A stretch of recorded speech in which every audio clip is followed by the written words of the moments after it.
I've been at Deloitte for 22 years. Really my only job. I graduated college in 1994. And I have had the privilege of working with some incredible partners and some incredible leaders. And today, I have the unbelievable good fortune of sitting down with Barry Salzberg, who was Deloitte's U.S. CEO and then also our global CEO. And I'm really excited to talk to him about many topics. First of all, Barry led Deloitte through the economic downturn of the mid-2000s. And there are some things that really rose to the top, things that he did special. And the things that really jump out to me are how we as an organization under Barry's leadership took some significant risks during one of the most significant economic downturns since the Great Depression. And we're talking about building a $300 million university in Texas. We're also talking about making a major acquisition of Bearing Point for our federal practice. And then also just the flawless execution of how we just managed operations through that downturn. The best baseball franchises are made in the offseason. And you don't indiscriminately make a $300 million investment. You don't go out and buy a company just because the best baseball teams are made in the offseason. You don't do it during a recession just because you want to say you did. But if the opportunity presents itself and you can create an opportunity that matches the strategic imperative of your organization, it's a pretty good time to make a proper investment. I'm Mike Kearney, the leader of Deloitte's Strategic Risk Practice, live from the iconic 30 Rock building in the heart of Manhattan. Welcome to Resilient. I got to tell you, this is a treat for me. Obviously, as the CEO of Deloitte, both in the U.S. and globally, I've looked up to you for years, both kind of in how you've mentored people, mentored myself, and then also just your leadership style. Today, I think we've got the treat because I'm really curious to talk to you about two topics. And one is, as a partner looking back in the firm, the one thing I was always amazed at was how you led us through what everybody calls the Great Recession. And not necessarily just leading us through it, but taking some pretty courageous risks along the way. And then the other thing I want to talk about is leadership. I mean, that's kind of what you stand for. But I want to jump into Deloitte University. And I have to say, as a partner in the firm, when I think about what makes me proud about being at Deloitte, there's a lot of things, but definitely on the top 2 or 3 is Deloitte University. And so can you take us back to 2007 when you started to dream up Deloitte University? Kind of give us your rationale as why. And then also, that was right when things were starting to kind of unfold with the markets. And, there's a lot of challenges in the marketplace. It was a pretty bold risk that you took. So what was your vision for it? Yeah, so first, thank you for those kind words. It is pretty interesting to be in retirement and looking at the firm from a different perspective. And I certainly love what we have as an organization, love to be part of it even in retirement. So thank you for the opportunity to chat with you. Deloitte University, without any question in my mind, is one of the hallmarks in terms of working something from beginning to end, seeing it right through, that I'm most proud of. And so to hear someone like yourself, Mike, say that you're proud of it and it's something that's very near and dear and special to you, that really makes me feel good. I will tell you that it started before 2007, so we need to put it a little bit in perspective. Yep. Deloitte University really started when I took over the reins of the organization and started to do deep dives, which is typically how I lead early on in my tenure, to go deep into a particular subject, understand it, and then see what emerges as potential needs and opportunities and continuing and enhancing and so forth. So what made you pick learning, though? So it sounds like I picked HR, actually. Okay. So I picked HR, and it was just the costs were going through the roof, and I weren't hearing great things about how things were going in the organization. Right. From the people I was going around the firm, I was listening to people talk and issues being raised, and I said, we really need to address a people strategy. We really needed to understand what was going on in the entire HR/people arena. And so when I took a deep dive and I saw that our learning costs were going up, astronomically going up, and the quality of our education was not increasing, and the volume of the material, the courses that we were delivering to our people was not increasing, I said to myself, well, why is this? And those costs are flying people all over the country, the hotel costs, the all of development, the everything above. that goes and into that it. number was going through the roof. And it came back to me when I did this deep dive, and the folks said, you know, the reason that the costs are going up is because the costs of these facilities are going up. Mm-hmm. And I said to myself, well, it's very interesting that the cost is going up. We're not getting Any more value for that in terms of the quality of the education, the number of people being trained, et cetera. So I said, guys, take a really deep look at this and let's come back. Now, simultaneously, while that was happening, there was some skunk works in our organization. When you're as big as we are as a company, people do things. Right. Thankfully. Right. That's how ideas get created. People are doing things all the time without being told to do it. And I found out that there was a Deloitte University concept emerging in audit as the auditors were beginning to think that they needed to get a more cohesive set of consistent, learnings as part of their continuing education as auditors. And they were coming up with an idea, and then the HR group was working, and sort of at some point, I don't remember the specifics, it all emerged. All came and then together, we did yep. a really deep dive on the concept that came out of this was, why don't we create our own facility of sorts? And there were all kinds of options in that regard. And that's how Deloitte University sort of was given birth to as a concept before we then did an enormous amount of due diligence and process and analysis that led up to the first shovel in the ground. The irony, though, is a lot of it was focused on learning and just now going to Deloitte University, 3-4 times a year. The thing that I would say is the biggest takeaway is the culture element. Exactly. Maybe if you could talk about that for a minute. Yeah, so it actually, so if you look at what I just said, it started out as a cost issue. Yep. And when you really got into the study and you looked at other companies that had facilities and you looked at our people, you looked at the young people, you looked at the people that were involved in learning, you looked at the whole landscape, you walk away saying it isn't just about the cost. It was about culture. It was about teaming. It was about collaboration. It was about brand recognition. It was about recruiting. It was about creating an uplift in terms of how people felt about the organization. Like you started the comment. I mean, I honestly believe when I started analyzing this with the team that this was going to be home for Deloitte. And what a great way to create culture and a great way to transform a commitment to learning and development, which was in need of desperate repair. Right. So you put all of that together, and while it started out for cost, we believed, after doing a whole lot of due diligence and surveys and analysis from other companies, that this would ultimately result in more than just proper cost management activities.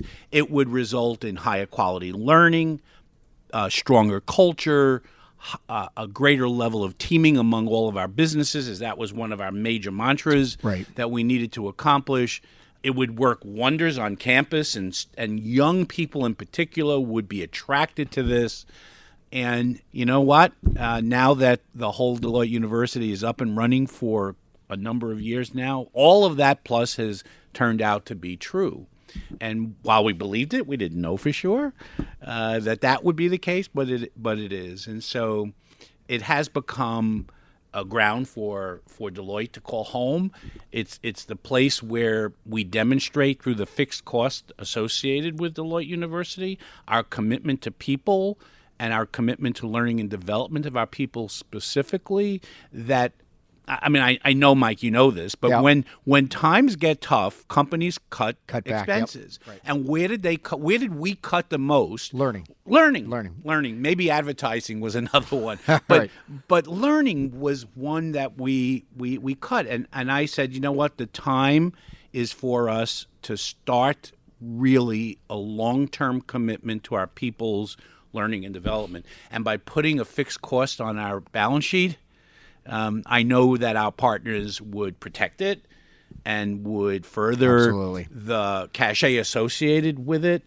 And in fact, while I was worried that if you built it and nobody came, it would be a disaster, we built it and everybody wants to come. That is not a problem nowadays. That is not a problem. That is not a problem. Barry, this all sounds great, but let's go back then to 2007. The decision could have theoretically been delayed. Yeah. And so what interests me is the economic times were not great. And I think it's very difficult for CEOs and executives to take major risks, when the economics, the markets are not looking really good. Can you go back to that? Yeah. Because I recognize the fact that it may have been under development for quite some time, but you had to make a decision in a tough time. To go forward, yeah.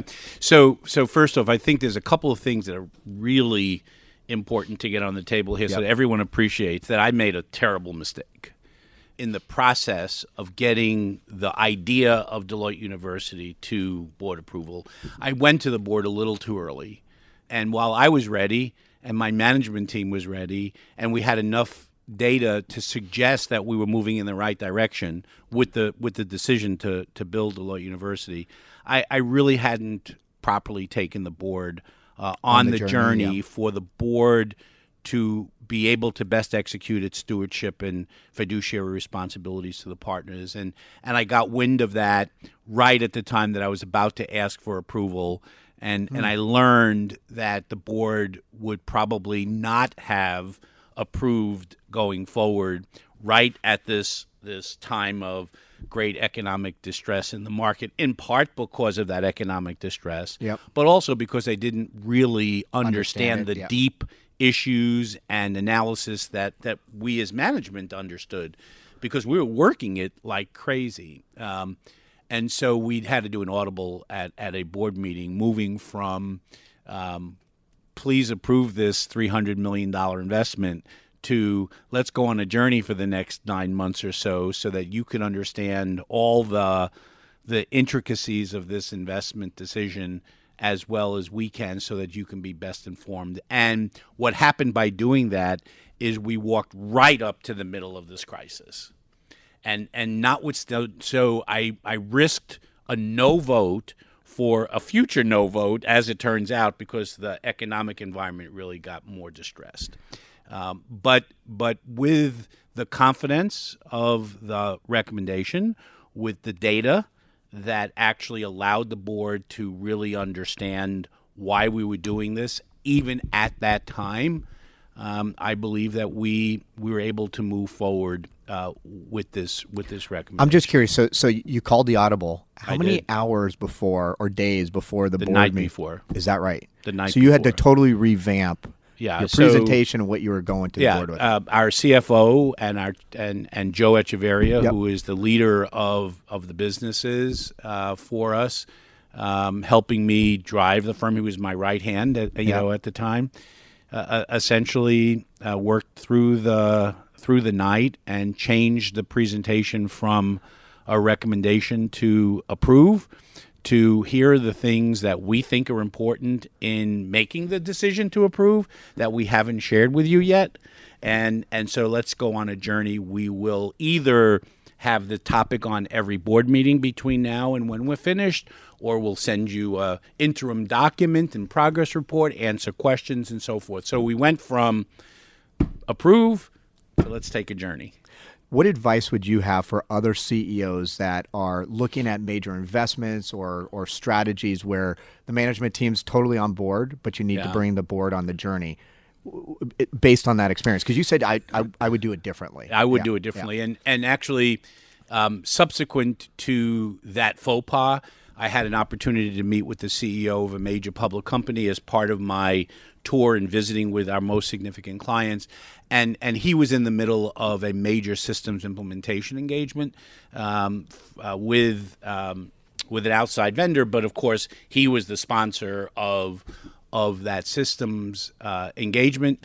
And I asked him, how long did you socialize this with the board before you actually asked for their approval to move forward with this investment? And the size of that investment was of a comparable size.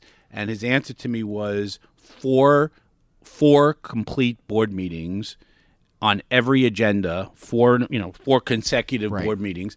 He actually had it on the agenda, so it took the better part of a year to actually socialize it. Once they had done the analysis internally that this is what they wanted to do, and so I said to myself afterwards, why didn't I meet with him before? Exactly. And so the lesson learned, and now actually at Columbia in my class in top management process, I actually teach a case on the building of Deloitte University and the creating of culture and all the things we talked about earlier. And this is the heart of one of the lessons is if you want to get something done, you have to have people that are willing to do it. To get people that are willing to do it, to follow, to execute, and to drive with the same level of enthusiasm and passion that you have to bring them on a journey. You can't tell them what to do. You can't just do it and expect everybody to kind of get on board. And so I learned that socialization, both of all stakeholders, not just... Well, I remember Bricks and Clicks. So that was a good example of the socialization. Brian Fuger, who was just an outstanding partner at the firm, suggested that concept. He said, while you're thinking through big decisions, why not do a debate in front of all of the partners on the decision? Now, you have to be in wet cement. You can't be in dry cement, because if you've already made up your mind, it will run shallow. Yeah. And so you have to be willing to take input and mold and change what you're doing. And we were at the point with Deloitte University that's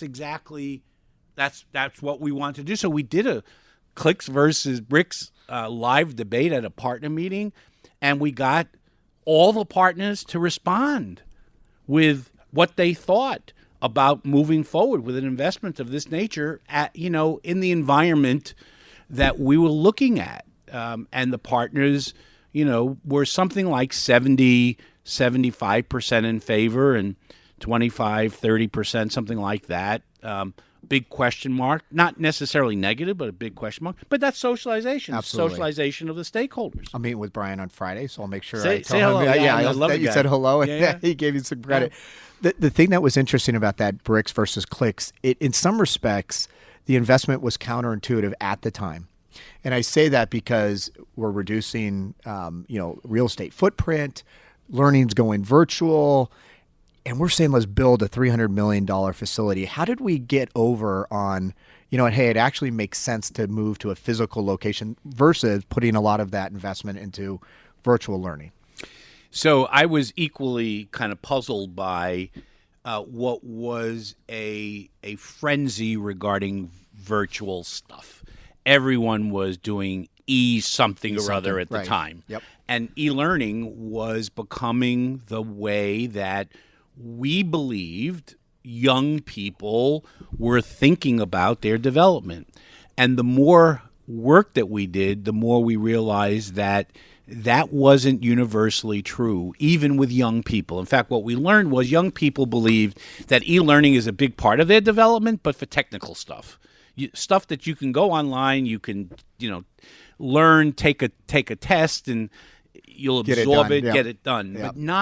But not professional development, not soft skills training, not people-related skill building kind of things. And the young people felt that in-person training, in-person development activities where the experiential nature of that learning and the interactive nature of that learning was a key element. That's what they wanted. We asked the young people, and that's what the young people told us. So when I took that survey, at the partner meeting, and 75% came back saying we want to do it, I was shocked, because these are older folks that are looking at it the way I looked at it. I looked at it and said, there's no way that the future of our firm is going to be in bricks and mortar, because the young people that's not where they were headed. Well, what's interesting is when I look back at I've been here almost 22 years, which I cannot believe. But I remember it was all about the office. I remember even our managing partner when it started. And the challenge today is that we're all on planes. Everywhere. People work at home. Exactly. And we don't have that thing that brings us together. Deloitte University And does Deloitte, it. And it turned out that that's what our young people wanted. And Right. when we did the clicks and bricks and we followed up, we realized that's what most of our partners wanted. And they realized the wisdom of it. Of course, everyone had a question.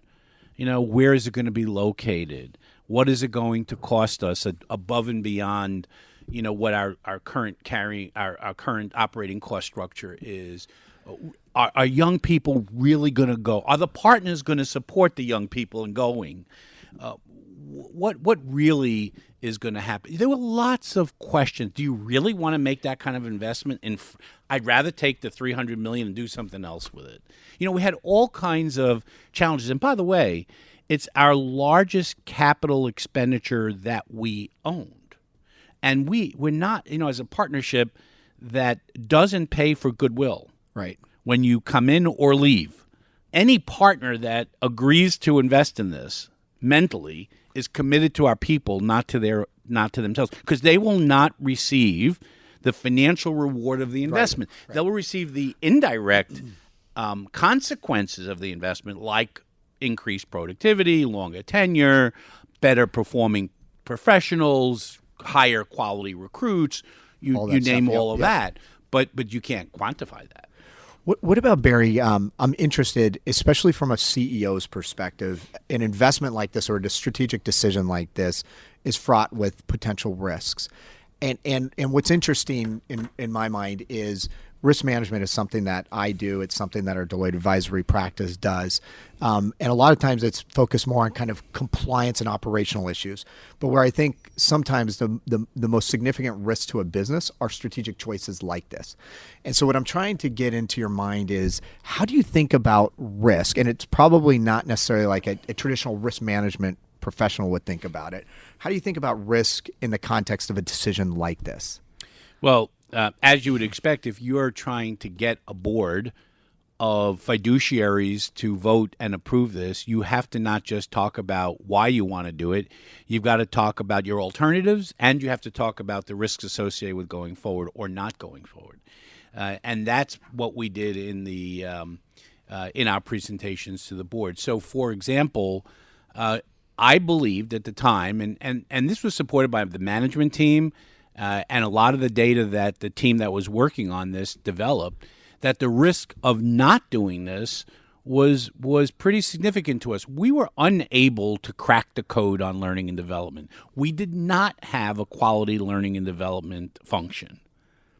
Yeah, there were bright spots. And yes, there were elements of what we were doing that was of high quality. But by and large, our people, when they were evaluating our programs, were not evaluating it highly. And I was really worried that if we just kept up the same approach, okay, we'll make it better next year. We'll get better instructors next year. We'll have a different content next year. Nothing would change. I call that institutional insanity. Trying to do the same thing over and over again and trying to think you're going to get a different result. I was really worried, and the team was really worried that we weren't going to crack this code. So we were worried that if we didn't do this, or some version of it, that we would never get a high quality learning and development function. And being a regulated entity, operating in a very new and complex environment, requiring our people to do things that they didn't do before in terms of professional development and leading clients and driving our business operations and so forth. We were really worried that we wouldn't have what we needed to have to succeed. I would also argue, big risk. I would argue in that analysis as well is, what if our competitors did it? Yeah. And the one thing that you said earlier, and I see it every day when we bring recruits in, I mean, they come to Deloitte University. I haven't heard a lot of people that have come to Deloitte University and said, yeah, I'm not going to go to Deloitte, especially a lot of our interns. And so I'm guessing that probably factored into your decision as well. Always competitive issues, get into the mix of a decision. What will our competitors do? How would we feel if our competitors did X? I wasn't as worried that our competitors were going to do this on their own. None of our intelligence would have indicated that they were even thinking about it. But I would tell you this: once we did it, one of our competitors announced their equivalent of Deloitte University, but they didn't have any bricks and mortars. It was all about a virtual learning program globally. Another one patted me on the shoulder at a function that we were at where the CEO came over to me and says, "I don't understand how you were able to do that. Well, what a brilliant move. How did you get that done in a partnership? And so I know that from a competitive perspective, it was it was in the fold, but I wouldn't call it one of our bigger risks. The risks that we had in doing this, besides the one that I just talked about, is financial risk. You're putting $300 million. You're in the middle of a very difficult economic environment. Did we have enough financial reserves in case the bottom we weren't at the bottom and we were going to continue to fall? What about, we worried about intergenerational fairness, because, the partners that were partners at the time we were making this investment were the ones really putting up the capital. Yep. And over a long period of time, they were not getting it back other than through the indirect way. So you always have to think about equity and fairness for all constituencies. And that was a risk that people wouldn't see it the same way. The risk was we wouldn't be able to develop a high-quality curriculum that would meet the standard of a physical location is great, but you got to have content. You got to have content. Yeah. And then we were also worried that partners weren't going to buy in and weren't going to send their people, because we're a client service business, right? And clients always come first in terms of conflicts and commitments of time. And we were really worried that you have a capacity for 800 rooms, and we weren't going to get high utilization. I can tell you, trying to schedule trainings, that is not an issue now. Nowadays. Do you know what was a big issue, Mike, which I don't think people realized at the time, because we were able to crack the code, and I give huge kudos to the team to really having analyzed this way. We were a peak learning and development business, meaning we did learning and development in peaks.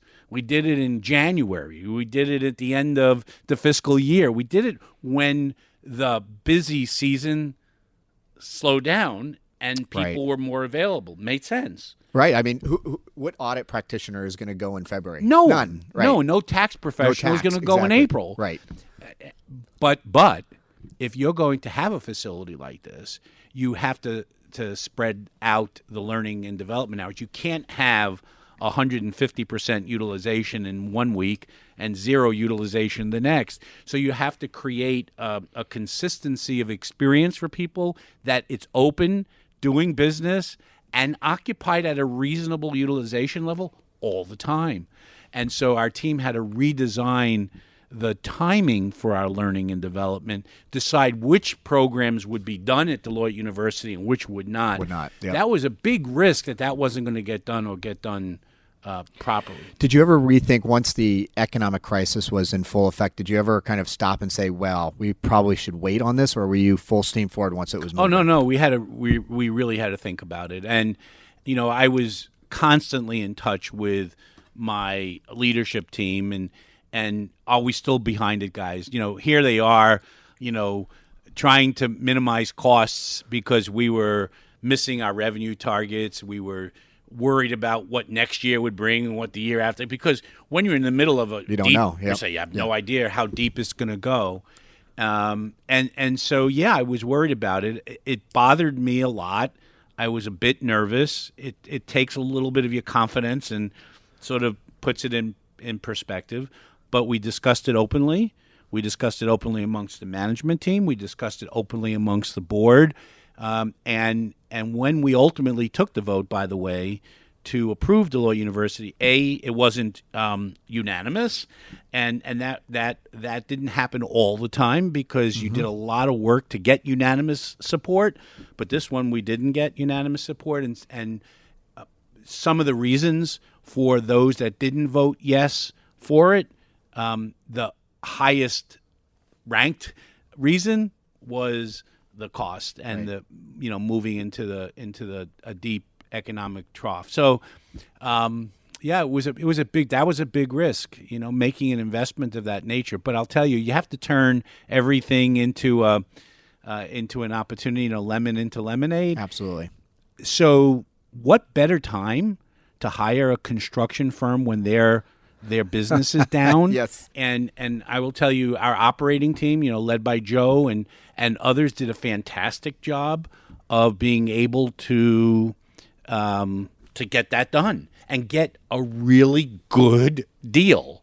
And I think that's part of this whole narrative is, when you're in a downturn like that, you could take advantage of the current economic conditions and do things that you otherwise may not be able to do. A retired partner from your neck of the woods, Mike, once told me that and I'm not a sports enthusiast of any degree, but he told me that the best baseball franchises are made in the off season. And you don't indiscriminately make a $300 million investment. You don't go out and buy a company just because the best baseball teams are made in the offseason. You don't do it during a recession just because you want to say you did.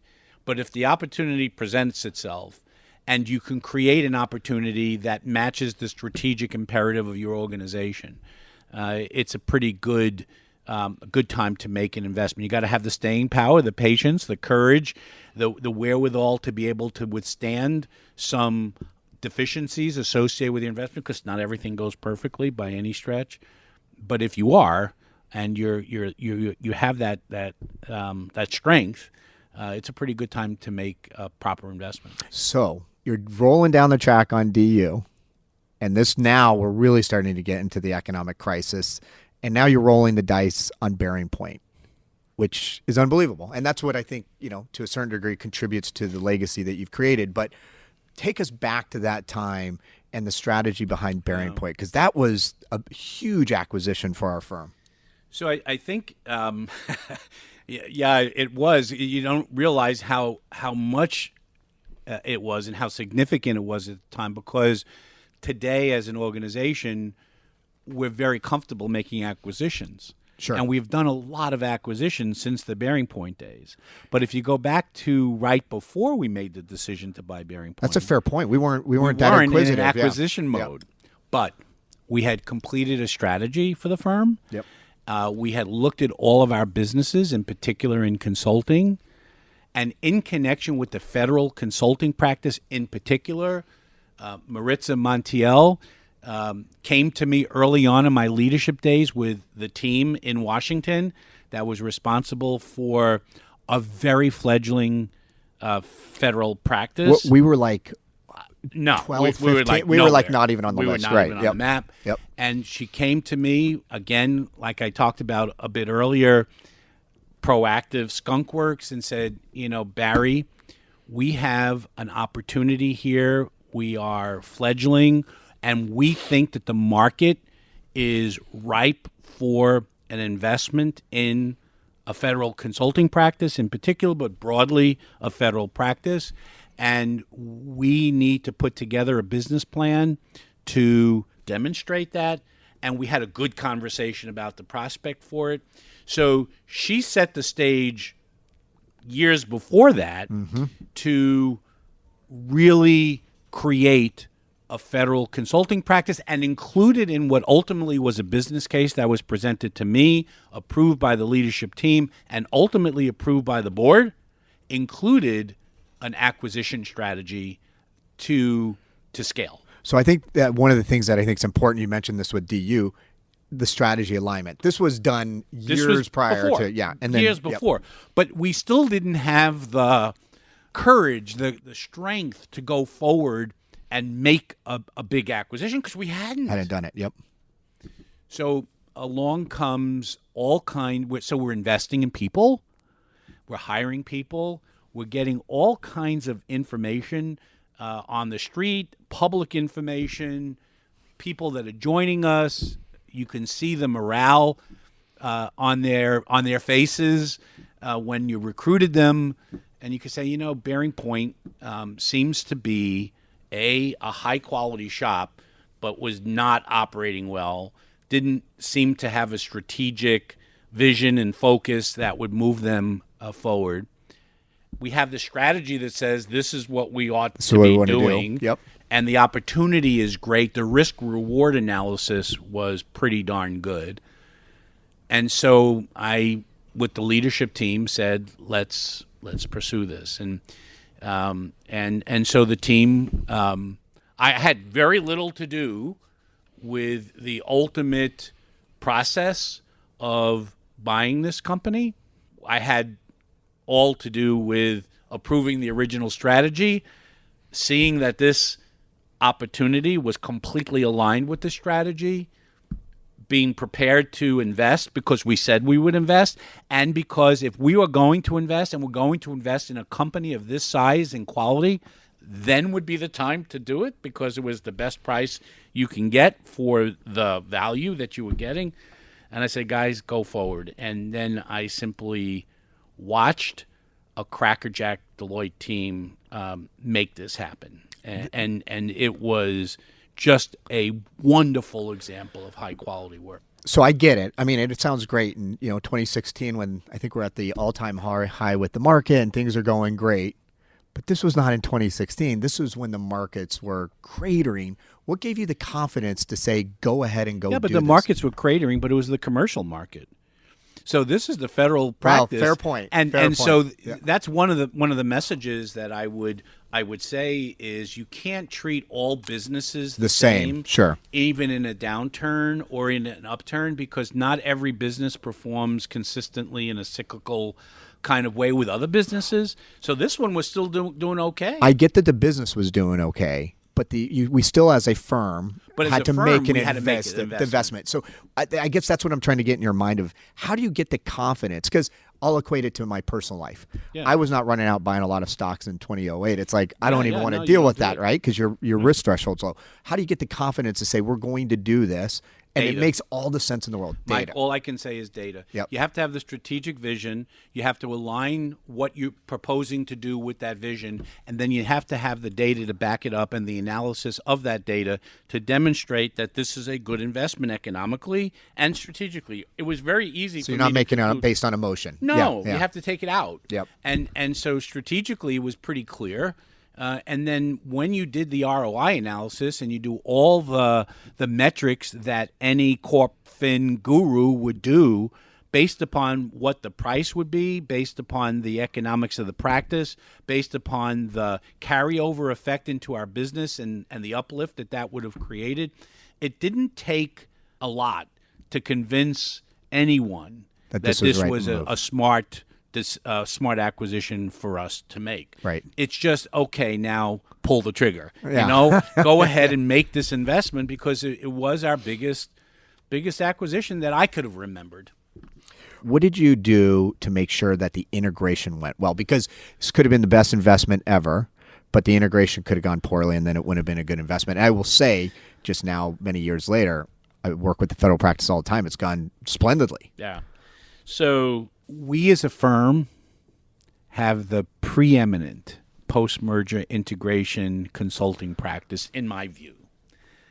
If we didn't use our expertise internally and figure out how to create a plan for integration, how to monitor the progress that we would be making against that plan, and create the commitment of people to own pieces of that plan, we would be like the shoemaker without, shoes. Yep.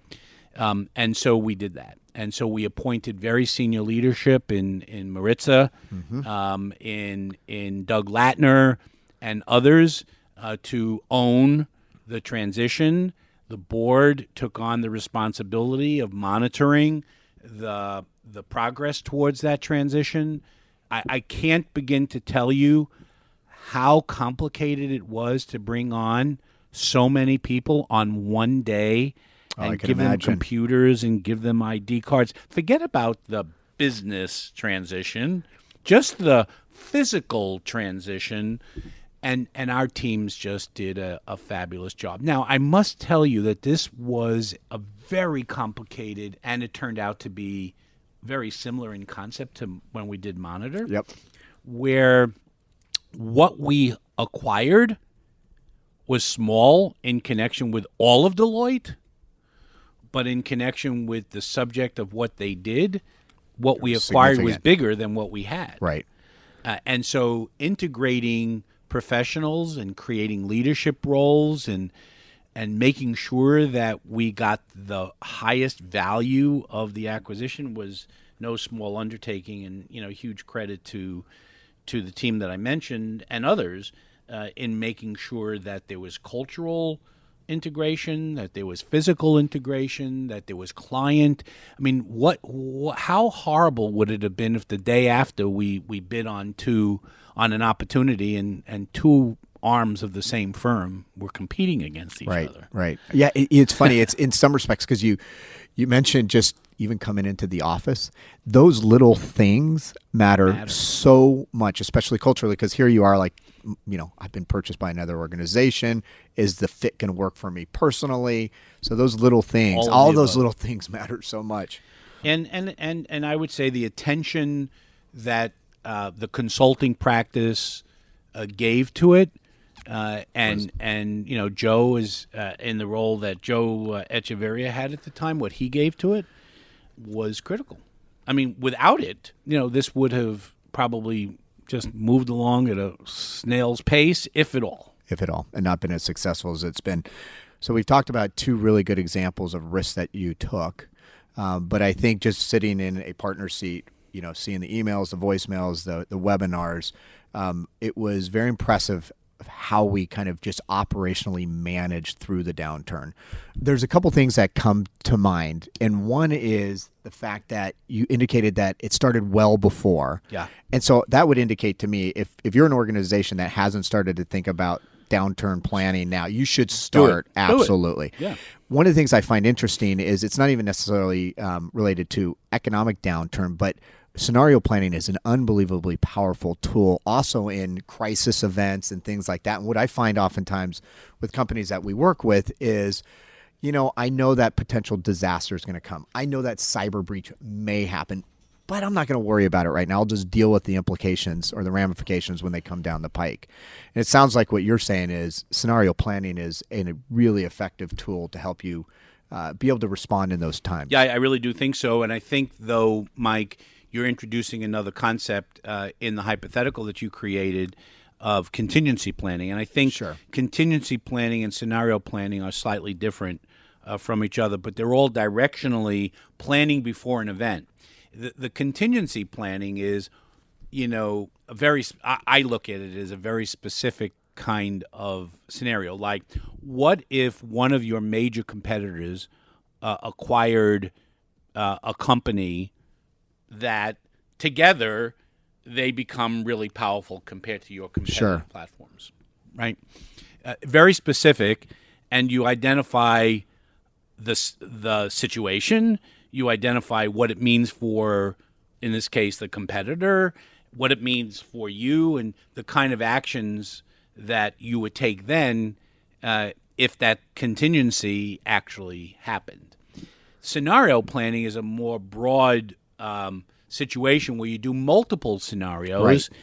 And we did multiple scenarios. What if it was a deep recession? What if it was a soft and quick recovery? There were all kinds of economic models led by our economists that allowed us to look at the broad picture of what might occur if the economy went south. And then what happens is, when you do that, you could identify actions that you should take now that would apply regardless of which of the scenarios actually happen. So when you do scenario planning, it often is immediately followed by actions that undoubtedly, regardless of the scenario happening or not, you would take without risk. Any final advice that you would have for CEOs, senior executives, boards as they're managing through downturns? And you've given a lot. Yeah. So planning is most important. So you got to plan before you get there. Yep. 2 is when you get there, communicate well. Mm-hmm. Communicate well during the planning process. Communicate well during the execution phase. Be bold, because there's going to be opportunities in the market. Be smart about which opportunities you want to pursue, but be bold, be prudent, act with heart where you can. This is still a people, no matter what company you are, you're made of people, and and you got to take quick and decisive action, but you don't have to take it crudely. And I would say, remember that for every problem, for every downturn, there's going to be, even at that time, investable opportunities, organically or inorganically, and not every business should be treated the same way. So don't spread peanut butter across the organization during a downturn.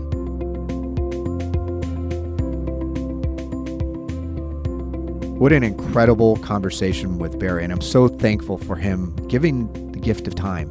And it was so good, we're going to continue it in our next episode, where we're going to be focusing on Barry's perspectives on leadership.